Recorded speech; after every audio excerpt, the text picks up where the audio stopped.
এই রেসিপিটা আমার আগেও দেওয়া আছে, আরও একবার দিলাম, কয়েকদিন আগেই বানিয়েছিলাম।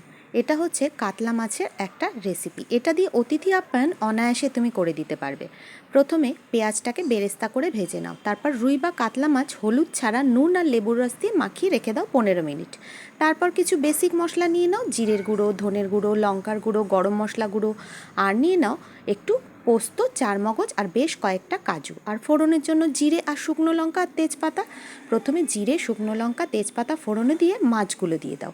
হালকা ভাজা হলে বেসিক মশলাগুলো গরম জলে গুলে দিয়ে দাও, মানে জিরের গুঁড়ো, ধনের গুঁড়ো আর লঙ্কার গুঁড়োগুলো। গরম জলে গুলে দেওয়ার পর সেটা একটু কষানো হয়ে গেলে দিয়ে দাও সাথে ওই যে চারমগজ, কাজু আর পোস্তর পেস্টটা।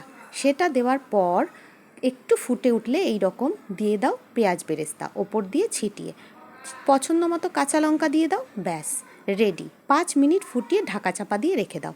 একটা দারুণ স্বাদের মাছের রেসিপি রেডি। এটা রুই কাতলা যে কোনো মাছ দিয়ে তোমরা করতে পারো।